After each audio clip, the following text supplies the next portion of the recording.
আমি ইয়াতে লিখছি, ওই কম্পাইলারটা লিখেছি, কম্পাইলার একটা ক্লাস হয়তো। আচ্ছা আচ্ছা দেখ, তো যদিও আমরা পারসেপ্ট্রন নিয়ে কাজ করছি, সো আমাদের কিছু জিনিস এখন দেখবেন যে আপনাদের পরিচিত লাগতেছে। তো এটা আমরা মেইনলি পড়তেছি হচ্ছে কি, যে আমাদের নিউরাল নেটওয়ার্কটাকে আরেকটু গোছানো, আরেকটু আমি একদম টপিক ওয়াইজ অনেকগুলো জিনিস দেখবো আমরা, বেশ কয়েকটা দিন আমরা নিউরাল নেটওয়ার্ক থেকে দেন হচ্ছে কি আমরা ডিপ লার্নিংয়ে ইনশাল্লাহ কনভার্ট করব। তো এটা আমাদের মেইন করার উদ্দেশ্যই হচ্ছে এই জন্য যে আমরা যাতে এখান থেকে কোনো কিছু আউটকাম বের করতে পারি, লাইক পেপার বা প্রজেক্ট, মানে অ্যাকচুয়ালি প্রজেক্টটার থ্রুতে পেপার আসবে। তো প্রজেক্টটা করার জন্য তাহলে আমাকে পিছনে কাজ করতে হবে নিউরাল নেটওয়ার্ক নিয়ে। তো নিউরাল নেটওয়ার্কটা কী আরও জানবো আমরা আস্তে আস্তে, আরও অনেকগুলো জিনিস জানবো এটা সম্পর্কে। সেটা হচ্ছে কি, animals are able to react adaptively to change in their external and internal environment, and they use their nervous system to perform these behaviors. বুঝতে পারতেছেন যে একটা অ্যানিমেল সে কিভাবে রিয়্যাক্ট করে, তো তার ভেতরে কি চলে, বাইরে কি চলে। তো বাইরে তাকে যেভাবে আপনি দেখতে পাচ্ছেন, তো তার জন্য তার ভেতরের মেকানিজমে কী ধরনের চেঞ্জ আসতেছে, ওই জিনিসটা হচ্ছে কি নিউরনে চেঞ্জ আসতেছে। সো মনে করেন যে আপনি একটা বার্গার দেখলেন, হ্যাঁ, নিউরন পুরোটাই বায়োলজি, হ্যাঁ। Neural network, deep learning, computationally আমরা প্রুফ করব, আমরা কম্পিউট করে প্রুফ করব, কিন্তু বায়োলজিক্যাল জিনিসপত্র, যেমন মনে করেন জেনেটিক ইঞ্জিনিয়ারিং, জেনেটিক অ্যালগরিদম, ওটা কিন্তু বায়োলজি। সো আমরা জাস্ট কম্পিউটেশনালি প্রুফ করার চেষ্টা করি। এআই কিন্তু এগুলো সব জিনিসই আছে। তো আপনি একটা বার্গার দেখলেন, বার্গার দেখে আপনার কাছে মনে হলো যে খাবো, হ্যাঁ, আপনি এখন এজেন্টিক এআই, আপনাকে খাইতে হবে। তো খাওয়ার জন্য ভেতরে থেকে কি বলতেছে যে খা যা, ওটা নিয়ে আয় যা। তো পয়েন্টটা হচ্ছে কি, এই যে আপনার ভেতর থেকে যে আপনাকে অ্যাকচুয়েটর দিয়ে অ্যাকচুয়েট করাচ্ছে এজেন্টিক এআইয়ের মতো, তো এই যে এনভায়রনমেন্টটা আপনার নার্ভ কি ওয়েতে কাজ করতেছে, এই যে হচ্ছে কি biological inspiration. An appropriate model or simulation of the nervous system should be able to produce similar responses and behaviors in artificial systems.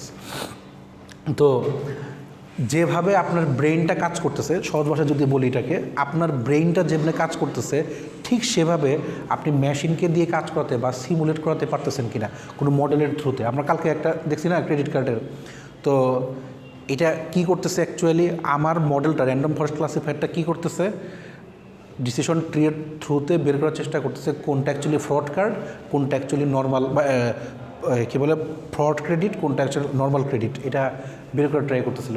So আমিও কোনো মডেলের থ্রুতে, আমি তো মানুষ অ্যাজ এ মানুষ কিছু করতে পারতেছি না, কোনো না কোনো মডেলকে দিয়ে আমি কাজ করাচ্ছি।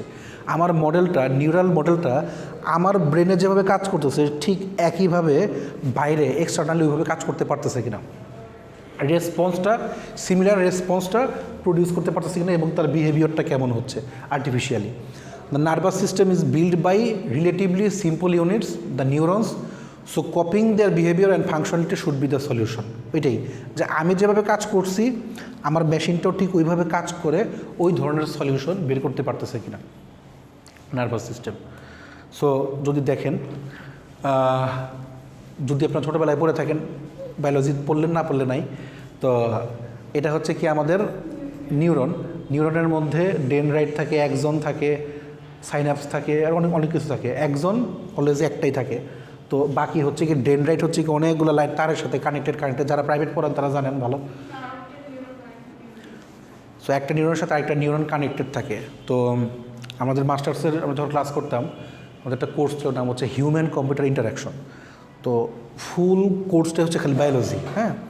তো বায়োলজিক্যাল বিষয়টা হচ্ছে এরকম, আমি ভাবতাম যে কারণে ইয়াতে আসলাম, সিএসসিতে আসলাম, ওখানে দেখি বায়োলজি।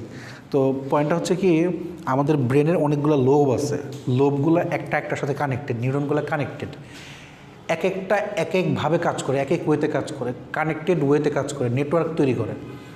আমি পড়তেছি, আমি মনে করেন যে আমার এই কোর্সটা পড়তেছি, এই কোর্সের সাথে মনে করেন অ্যালগরিদমের কানেকশন আছে, আমরা যে সার্চিং পড়ছি কানেকশন, আবার এটার সাথে মেশিন লার্নিংয়ের কানেকশন আছে, রিয়েল লাইফে যদি আসেন, আমি আপনাকে মনে করেন যে আমি শুভকে চিনি একভাবে মনে রাখছি, রাব্বানিকে একভাবে মনে রাখছি, রায়ানকে একভাবে মনে রাখছি, বা যে মানিয়াকে, ইমরানকে, এক একজনকে আমি এক একভাবে মনে রাখছি। সো স্টুডেন্ট হিসেবে একজন, আপনি যত মানুষ দেখতেছেন রাস্তার মধ্যে, আপনি কিন্তু সবাইকে মনে রাখতেছেন না। যাকে মনে রাখতেছেন তাকে আপনি, আপনার ব্রেন মনে রাখতেছে এইভাবে, কানেকশনের থ্রুতে মনে রাখতেছে। তো এই যে কানেকশনটা, এই কানেকশনটা আমাদের ব্রেনের যেভাবে কাজ করতেছে, ঠিক সেইভাবে আমি মেশিনকে ওইভাবে কাজ করাতে পারি কি না। তো নিউরনের স্ট্রাকচারটা, আমাদের এই স্ট্রাকচারটা দেখে কিছু না, জাস্ট দেখানোর জন্য আমরা দেখাইতেছি। ভিতরে তো জানেনি কী থাকে, নিউক্লিয়াস।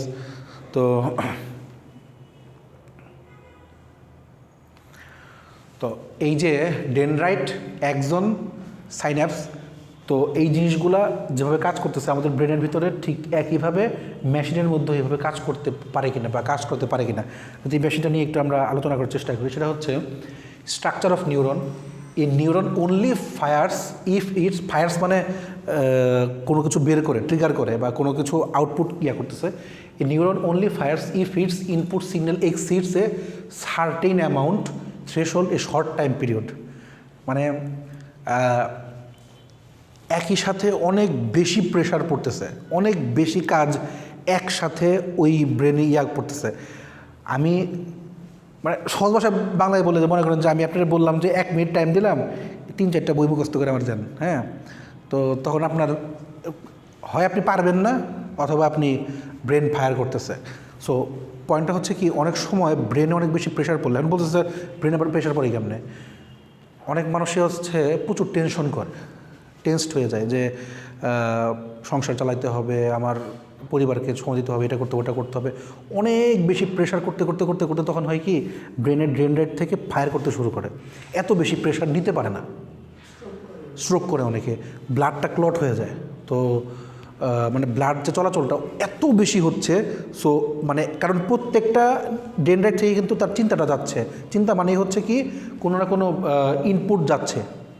সো একটা সময় যে তার ব্রেনটার প্রসেস করতে পারে না, প্রসেসিং পাওয়ারটা, যদি আমাদের ব্রেন প্রসেসিং অনেক অনেক কিছু আছে, কিন্তু একসাথে এতগুলো প্রসেস করা কিন্তু কঠিন, মাল্টি থ্রেডিং কিন্তু কঠিন হয়ে যায়, তখন হচ্ছে কি ব্রেন ফায়ার করে ফেলে। সো ওই শর্ট টাইম পিরিয়ডে থ্রেশহোল্ড মানে হচ্ছে কোনো কিছুর হায়েস্ট যাওয়া, হায়েস্ট পিক পয়েন্টটা যাওয়াটা বলা হয় থ্রেশহোল্ড। তো সার্টেন অ্যামাউন্ট অফ এর যদি থ্রেশহোল্ডে শর্ট টাইম পিরিয়ডে যায়, তখন হচ্ছে কি ব্রেনটা ফায়ার করতে পারে। Synapses play role in formation of memory. So এটা হচ্ছে নিউরনের কথা। সাইন্যাপসটা কি, সাইন্যাপসটা হচ্ছে কি মেমোরির কানেকশনটা বা মেমোরি ফরমেশনটা কীভাবে হচ্ছে, সেটা হচ্ছে কি সাইন্যাপস আমরা বুঝতে পারি। সেটা হচ্ছে কি, 2 নিউরনস আর স্ট্রেনদেন্ড, দুটা নিউরন পাশাপাশি, দুটা নিউরন বা পরপর দুটা নিউরন স্ট্রেনদেন্ড হবে, শক্তিশালী হবে কখন, when both neurons are active at the same time. একটা নিউরনের সাথে আরেকটা নিউরন কানেকশনটা, আমি আপনার কথা বলতেছি, আপনার কথা বুঝবেন কখন, যখন আপনি অ্যাক্টিভ থাকবেন, তখন হচ্ছে দুজনের মধ্যে পারস্পরিক এটা আমরা স্ট্রেনদেন হবে আর কি। The strength of connection is thought to result in the storage of information resulting in memory. যত আপনি যতটুকু অ্যাক্টিভ থাকবেন, তত আমার কথা আপনি শুনবেন, তত আপনি মাথায় রাখতে পারবেন। ওটাই বলছে যে যত কানেকশনটা স্ট্রং হবে, তত কি স্টোরেজটা ইনফরমেশন ভালো হবে এবং রেজাল্টিং মেমোরিটাও আরও ভালো আসবে, মেমোরিটা আরও হবে, স্ট্রেংথ হবে, স্ট্রং হবে। Synapses vary in strength obviously. And আমি যেগুলো বলতেছি সেগুলো সব কিছু আপনি নাও বুঝতে পারেন, আপনি অ্যাক্টিভ থাকলে যে সব বুঝবেন তা কিন্তু না। Good connections allowing a large signal, slight connections allow only a weak signal, synapses can be either excitatory or inhibitory. আচ্ছা, সো পয়েন্টটা হচ্ছে কি যে, আচ্ছা এক্সাইটেটরি বাংলাটা কি দেখেন তো, এক্সাইটেটরি জাস্ট বাংলাটা বলেন তো। আচ্ছা নেট আছে দেখেন, কাজে বাংলা অর্থটা বলেন। এক্সাইটেটরি,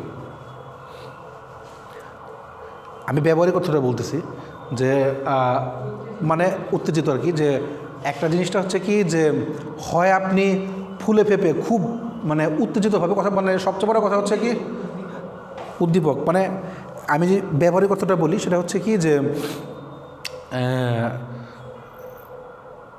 এটাকে আমরা ইংলিশে বলি যে, অনেকে থাকে না যে চুপচাপ থাকে, একজন খুব উৎফুল্ল থাকে, এটা কী বলে ইংলিশে, মানে খুব চুপচাপ করে থাকে,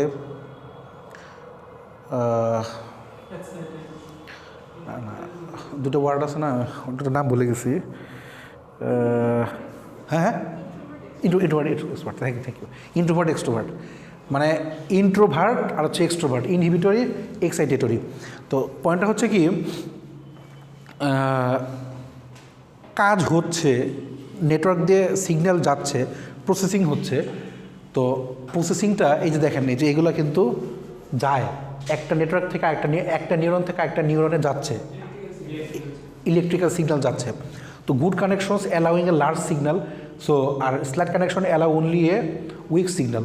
তো যদি দুটার মধ্যে গুড কানেকশন থাকে তাইলে একমাত্র বড় সিগন্যাল যেতে পারে, ভালো সিগন্যালগুলো যেগুলো অ্যাকচুয়ালি নলেজ গ্রাফ কাজ করতে পারে।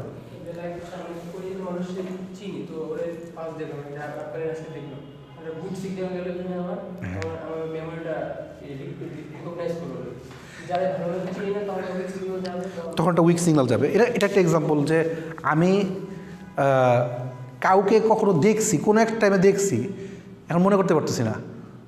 তো উইক সিগন্যালে তখন হচ্ছে কি যে আপনার ওই কানেকশনটা উইক হয়ে যাচ্ছে, সিগন্যালটা পৌঁছাচ্ছে না। Synapses can be either excitatory or inhibitory. So এটা এক্সাইটেটরি ইনহিবিটরি বলতে এটাই বোঝায় যখন গুড কানেকশন, তখন দুইটা নিউরনই পাগল হয়ে যায়, যে কানেকশন খুব দ্রুত মানে আদান প্রদান করতেছে, যে দুজনকে ইনফরমেশন দিচ্ছে। আমি মনে করেন যে অনেকদিন ইউজ করে নিয়ে ওয়ার্ড দুইটা উইক সিগন্যাল কাজ করতেছে, আপনি ইউজ করছেন হয়তো, তো এই জন্য হচ্ছে কি আপনার দুইটা নিউরন, আপনি এখন আপনার ভীষণ নিউরাল দেখতেছেন, চোখ দিয়ে এটা দেখতেছেন, বাট আপনার আগের ব্রেন কিন্তু ওইখান থেকে বের করার ট্রাই করতেছে যে এই ওয়ার্ড দুইটার অর্থ কী ছিল, ইংলিশ কী ছিল। সো ওই দুইটা নিউরন কানেক্টেড গুড সিগন্যাল দিচ্ছে বলেই আপনার দুইটা ওয়ার্ড আপনার মাথায় এসে পড়ছে। সো এটাই হচ্ছে এক্সাইটেটরি আর ইনহিবিটরি। যেটা দ্রুতই আপনার লার্জ সিগন্যালের সাথে কাজ করতে পারছে সেটা হচ্ছে এক্সাইটেটরি, আর যেটা স্লো কাজ করতেছে সেটা হচ্ছে ইনহিবিটরি, ব্যবহারই করতে হয় যেটা। আচ্ছা, নিউরাল নেটওয়ার্কের যদি ডেফিনিশনটা বলি, ডিফাইন করি যদি, a neural network is a system composed of many simple processing in elements operating in parallel which can acquire, store and utilise experimental knowledge. হয়তো ফাও এক নম্বরের কোশ্চেন থাকতে পারে যে নিউরাল নেটওয়ার্ক কাকে বলে। এই neural network is a system composed of many simple processing elements. So অনেকগুলা প্রসেসিং এলিমেন্ট একসাথে কম্পোজ করে অপারেটিং ইন প্যারালাল, মানে একসাথে প্রসেস করতেছে এরকমই প্যারালালি, অপারেটিং প্যারালালি। ধরেন যে এইটা প্রসেসিং, তো তার প্রত্যেকের সাথে কানেক্টেড, প্রত্যেকের সাথে connected. So operating parallel which can acquire, store and utilise experimental knowledge. ঠিক একইভাবে আমরা যখন কম্পিউটেশনালি কাজ করব, ঠিক একইভাবে আমরা কাজ করব, যেটা হচ্ছে কি একই সাথে অনেকগুলো জিনিস যখন কাজ করতেছে তারা প্রত্যেকেই প্রসেসিংয়ে আছে এবং প্রত্যেকের সাথে কানেক্টেড আছে, কম্পোস্ট আছে।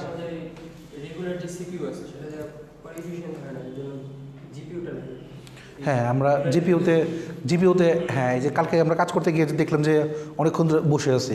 সো এখানে প্রবলেমটা হচ্ছে কি যে আমার সিপিইউটা এতগুলো জিনিসকে একত্রে প্রসেস করতে পারতেছে না, প্যারালালি প্রসেস করতে পারতেছে না। সো প্যারালাল প্রসেসিংটা দরকার। তো তখন হচ্ছে কি আমরা জিপিইউ নিয়ে কাজ করি, graphical processing unit. Parallel processing যাতে করতে পারে এই জন্য জিপিইউটা মেইনলি বানানো। ঠিক আছে, গুড। আচ্ছা, ব্রেনের কিছু ফিচার্স দেখি। আমাদের ব্রেনে প্রায় 10 বিলিয়ন নিউরন আছে।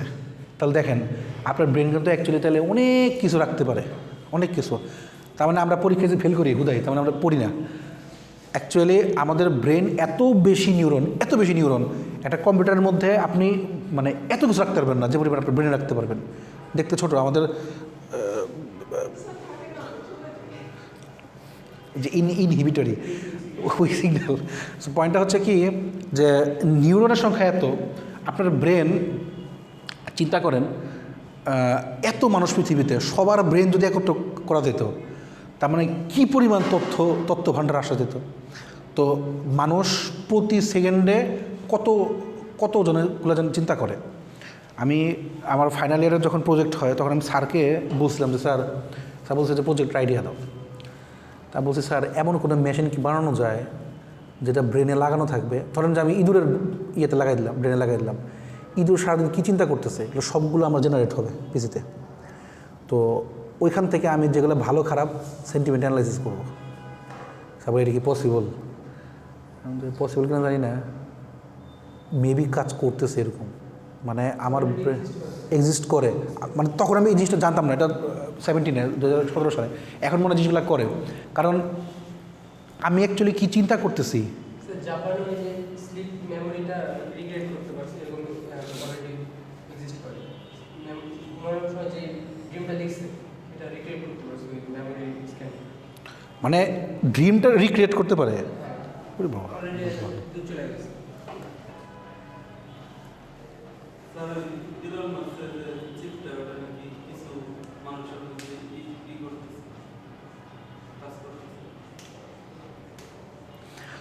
আমারও ইচ্ছা আছে যে আমাদের যদি একটা ফ্যাব ল্যাব হয়, এই ল্যাবের মধ্যে মেনলি ব্রেনটা, না আমার এটা নিয়ে কাজ করার ইচ্ছা, মানে আমার এনএলপিটা আমি এই জন্য চুজ করছি, আমি এনএলপি নিয়ে বেশি কাজ করি। এনএলপিটা আমার চুজ করার কারণ এটাই যে এনএলপির সাথে আমার ডিপ লার্নিং আছে, নিউরাল নেটওয়ার্ক আছে, আমার ব্রেনটা অ্যাকচুয়ালি কোন দিকে যাচ্ছে, আমি কি চিন্তা করতেছি সেন্টিমেন্ট থেকে। ধরেন যে কেউ একজন, সাপোজ একজন সিরিয়াল কিলার, সাভারে একটা সিরিয়াল কিলার আসছে নতুন, দেখছেন, যাই হোক ছাগলটা, মানে ওই লোকটা আর কি, মানে হ্যাঁ মানে আমাদের বাসার থেকে একটুখানি দূরে আর কি, ওটা হচ্ছে এনাম মেডিকেল কলেজ আর কি, ওটার পাশে 2-3টা কমিউনিটি সেন্টার ছিল, একটা এখন চলে, কিন্তু ওই কমিউনিটি সেন্টারটা বন্ধ হয়ে গেছে, অনেকদিন ধরে বন্ধ। তো ওইখানে উনি থাকে আর কি। তা এখন একজন সিরিয়াল কিলার কী চিন্তা করতেছে, কিভাবে তার নিউরনগুলা একসাথে কানেক্টেড হচ্ছে, যদি এটা আমরা বের করতে পারতাম।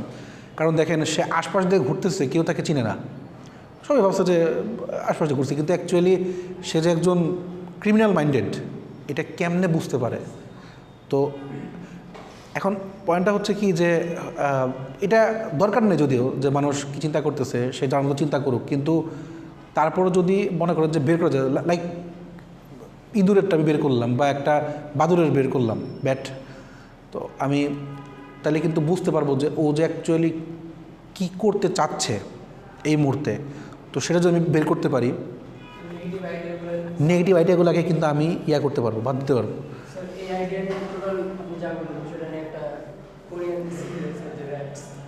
র্যাটস নেই,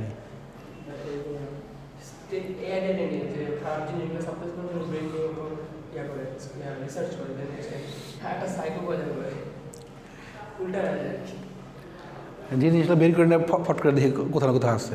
আমি ক্লাস 9-এ থাকতে, না এইটে থাকতে বের করছি, আমার স্যারকে আমাকে পড়াইতো, স্যার আমি এটা বের করছি অনেক কষ্ট করে, যে প্লেন উঠতে গেলেও যে ছিল না গড়বেগ মুক্তিবেগ, নাম জানতাম না, জাস্ট বের করছি, বের করে স্যারকে দেখে, স্যার এখন কিন্তু প্লেন উঠবে স্যার। স্যার বলে ক্লাস 9-এ আছে বইতে, সরি স্যার। দেখ, তো পয়েন্টটা হচ্ছে কি যে এই জিনিসগুলা বের করা, নিউরন সুইচিং টাইম, একটা নিউরন থেকে আরেকটা নিউরনে সুইচ করতে 10⁻³ সেকেন্ড এরকম সময় লাগে। এত দ্রুত ব্রেন কাজ করে আমাদের। অর্থাৎ আমি সহজ বাংলায় বলি, আপনি কিন্তু বিপদের গন্ধ খুব দ্রুত টের পান, বিপদ হইতে পারে, ওখানে কিছু একটা হইতে পারে, দৌড় দিছে ঠাস করে। হ্যাঁ, এই যে যেদিন আপনাদের যে ভূমিকম্প হইল, আমি ছিলাম না এখানে, আমি শুনছি স্টুডেন্ট নাকি দৌড়ে মানে নেমে গেছে, একটুখানিতেই বুঝে গেছে যে পরবর্তী কী হইতে পারে। আমরা যে প্রিভিয়াস থেকে করি মাথায় মডেল বেস যে আমরা আগের থেকে বুঝতে পারি যে এজেন্টিক এটা যে রেসপন্সটা যে বিল্ডিং কলাপস করতে পারে বা অন্য যে কোনো কিছু করতে পারে, সো আমরা বুঝে তার জন্য করি। তার মানে কি, আমার ব্রেন থেকে বলছে আমাকে একটা মশা বাইট করলো, সো আমি কিন্তু বুঝতে পারতেছি, সো কত দ্রুত আমার নিউরনটা 10⁻³ অর্থাৎ মানে হচ্ছে, তাই তো 1000 ভাগের 1 ভাগের চেয়েও কম, এত এত এত দ্রুত আমাদের করতে পারে। আমরা মানুষকে চিনতে পারি 0.1 সেকেন্ডের চেয়েও কম টাইমে, একটা মানুষকে আমরা চিনতে পারি। অর্থাৎ আমাদের ব্রেনে ওটা ফিক্স থাকে। On average each neuron has several thousand connections. প্রত্যেকটা নিউরনের সাথে কানেকশনটা এত বেশি কানেকশন ভিতরে, hundreds of operations per second, প্রতিটা সেকেন্ডে হান্ড্রেডস অফ অপারেশনস হয়। High degree of parallel computation, তার মানে প্যারালাল কম্পিউটেশনটা আমাদের ব্রেনে প্রচুর হচ্ছে, অর্থাৎ হাই ডিগ্রি, অর্থাৎ 10⁻⁴ আর কি আনে 10⁻ সামথিং আর কি এন আর কি। সো এইখানে হচ্ছে কি এত সংখ্যক ডিগ্রি হচ্ছে কি আপনার প্যারালাল কম্পিউটেশন হয়। Distributed representation. আচ্ছা, একটা টপিক্সই আছে, সাবজেক্টই আছে, আপনাদের হয়তো পড়ানো হয় না, প্যারালাল অ্যান্ড ডিস্ট্রিবিউটেড কম্পিউটেশন। আপনাদের আগে ছিল আর কি, এটা টপিক্স ছিল, সাবজেক্ট ছিল অপশন 2-তে, এখন নাই আর। তো প্যারালাল অ্যান্ড ডিস্ট্রিবিউটেড রিপ্রেজেন্টেশন মানে ডিস্ট্রিবিউটিভলি একই সাথে অনেকগুলো নিয়ে কাজ করতেছেন, আবার ডিস্ট্রিবিউটিভ ওয়েতেও কাজ করতেছেন। একসাথে নিউরন কয়েকটা ভিন্ন ভিন্ন জায়গাতে চিন্তা করতেছে। আপনি মনে করেন চিন্তা করতেছেন একই সাথে আমার এখানে পরীক্ষা আছে, আমার ক্লাস টেস্ট আছে, আমার এই কী বলে কম্পিটিশন আছে, আমার এইটা আছে সেটা আছে, একসাথে কিন্তু অনেকগুলো ডিস্ট্রিবিউটিভলি চিন্তা করতেছেন, একটার সাথে আরেকটার চিন্তা কানেক্টেড হয়ে যাচ্ছে, অটোমেটিক্যালি হয়ে যাচ্ছে। আপনি দেখতেছেন এদিকে, চিন্তা করছেন অন্যদিকে। সো এরকম কিন্তু হচ্ছে। Die off frequently never replaced, সেটা হচ্ছে কি ডাই অফ কথার মানে হচ্ছে কি, মানে একবার যেটা বসে যাচ্ছে এটাকে বলা হয় এলএসটিএম, লং শর্ট টার্ম মেমোরি। একটা বসে যাচ্ছে সেটাকে আপনি সরাতে পারতেছেন না, ওইখানে মনে করেন যে ওই চিন্তাটা কোনোভাবে মাথা থেকে যাচ্ছে না, কোনোভাবে ওই চিন্তাটা মাথা থেকে আপনি সরাতেই পারতেছেন না। যত মতো ওইটা অনেক সময় অনেক ছেলে মেয়ে আছে বা অনেক মানুষ আছে, একটা জিনিস নিয়ে মাথায় থাকলে ওইটাকে যতক্ষণ না মানে ওটা শেষ না হয় তার মাথা থেকে ওইটা সরে না, ওটা নিয়ে সে কথা বলতে থাকবে, চিন্তা করতে থাকবে, ঘুরায় পেঁচায় ওইখানেই সে থাকে।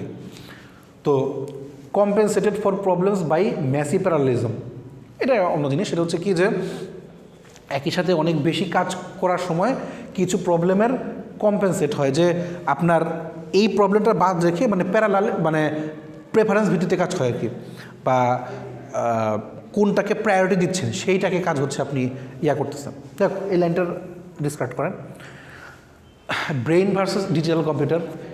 The von Neumann architecture uses a single processing unit. So von Neumann একজন আর্কিটেকচার বা একজন বিজ্ঞানী, উনি হচ্ছে একটা আর্কিটেকচার প্রদান করছেন, সেটা হচ্ছে কি সিঙ্গেল প্রসেসিং ইউনিট, একসাথে জাস্ট একটা প্রসেসিং ইউনিটই চলতেছে, tens of millions of operations per second. So ওই একটা প্রসেসিংয়ের মধ্যেই tens of millions of operations, প্রতি সেকেন্ডে হচ্ছে টেন্স অফ মিলিয়ন্স অপারেশন চলতেছে, অ্যাবসলিউট অ্যারিথমেটিক প্রিসিশন। এবং অ্যারিথমেটিক প্রিসিশন হচ্ছে কি ম্যাথমেটিক্যালি অ্যান্সারটা দিচ্ছে, অ্যাবসলিউট দিচ্ছে। The brain uses many slow unreliable processors acting in parallel. একই কথা, তো ব্রেনটাও কী করতেছে, অনেক সময় হয় কি যে ধরেন যে আমার ব্রেনের প্রসেসিং পাওয়ার কমে গেছে, তারপরে হয় কি এই যে যেমন দেখেন একটা ঘুরতেছে মানে একটার সাথে আরেকটাও ঘুরতেছে, ওইভাবে কানেক্টেড। তো brain uses many slow unreliable processors acting in parallel. অর্থাৎ ওই যেটা আমরা ড্রিম করি যে এইটা হইতে পারে, এই যে বিল্ডিংটা হওয়ার আগে কিন্তু ড্রিম করছে যে এরকম ধরনের বিল্ডিং হতে পারে, এই ধরনের জিনিসগুলোও কিন্তু যেগুলো রিয়েলি নাই, বাস্তবে নাই, বাট আমি চিন্তা করতেছি যে এরকম জিনিস হইতে পারে, হাইপোথেটিক্যালি আমার মাথায় আসতেছে। আচ্ছা, তো হিউম্যান আর কম্পিউটারের মধ্যে যদি আমরা একটু করার কম্পারিজনটা দেখার ট্রাই করি, প্রসেসিং এলিমেন্টস হিউম্যানে হচ্ছে কি 100 বিলিয়ন নিউরনস, আর কম্পিউটারে 10 বিলিয়ন গেটস আর কি। ওই গেট বলতে নিউরনই বোঝাচ্ছে আর কি, একটার সাথে আরেকটা কানেক্টেড আর কি। আপনি একটা গেট খুললে এটা এই রুমের সাথে ওই রুমটা কানেক্টেড হলো না, তো ওইরকম আর কি। তো inter connects 1000 per neuron a few. কারণ কম্পিউটারের সাথে কানেকশন এটা আপনার উপর ডিপেন্ড করে আপনি কতগুলো দিচ্ছেন। সাইকেলস পার সেকেন্ড, সাইকেলস হচ্ছে ওই যে আপনারা কম্পিউটারে দেখেন না, আপনারা কিনেন না 3.1 গিগাহার্টজ, 2.9 গিগাহার্টজ, এই যে এটা মানে কি একসাথে কতগুলো সাইকেল, অর্থাৎ 3.1 গিগাহার্টজ যদি কম্পিউটার হয়, 3.1 ইন্টু 10⁻12 মনে হয়, গিগা মনে হয় 12-এ আসে আর কি। তো এক সেকেন্ডে এতগুলা সাইকেল সে কাজ করতে পারে, মাইনাসটা প্লাসে, আচ্ছা গিগা, এই তো 10⁻12 সরি। তো এত সংখ্যক সে কাজ করতে পারে, মাইনাসটা বেশিতে, আচ্ছা এত সাইকেল সে কাজ করতে পারে, 2x ইমপ্রুভমেন্ট। এইটা বুঝতে হলে আপনার যেতে হবে জেনেটিক ইঞ্জিনিয়ারিং, যে আমার আসসালামু আলাইকুম স্যার।